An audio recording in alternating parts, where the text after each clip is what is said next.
Sobrang simpleng gulay pero masustansya. Magpainit na rin ako ng mantika sa kawali at iprito na natin yung tokwa.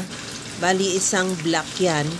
Hiniwa ko lang siya ng maliliit na pa-cubes. Antayin lang natin na mag-brown o hanggang sa maluto. Pagkaluto niyan, gamitan natin ng strainer para makatulo yung excess na mantika. At ilagay muna sa bowl at i-set aside. Pagkatapos yan, binawasan ko lang din yung mantika at ginisa ko na yung bawang, sibuyas at kamatis. Bali, hindi ko na siya napakita sa video. Nakalimutan ko siya i-on. At pagkatapos yan, ilagay ko na yung pinaka-stem ng kangkong. Dahil medyo matagal yan maluto, kaya unahin natin. Magtimpla na ako ng asin at paminta. Lagyan ko na rin ng oyster sauce.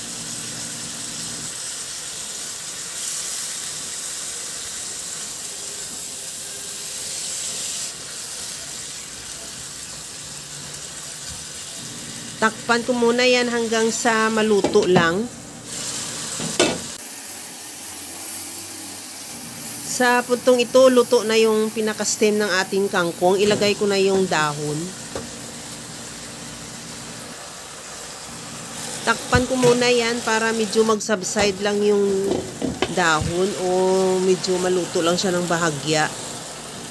At pagka ganito na medyo nagbaba na siya, haluin na lang natin hanggang sa maluto. Pagka naluto na yung ating kangkong, ilagay ko na yung tokwa na pinirito kanina. At maglagay na ako ng liquid seasoning. Kahit anong seasoning available sa iyo, pwede. Pwede rin yung granules. O kaya yung mga cubes, pwede din yun. At ihalo lang hanggang sa magmix lang yung lahat natin na tokwa sa kangkong. At maglagay na ako ng suka. Bago natin yan haluin, pakuluin muna ng kaunti para lang maluto yung suka. At okay na yan. Luto na yung ating adobong kangkong. Pero bago natin patayin yung apoy, maglagay ako ng kunting sesame oil para mas lalong masarap at mabango. At ihalo ng bahagya at patayin na natin ang apoy at ready to serve na yung ating napakasarap na adobong kangkong with tokwa.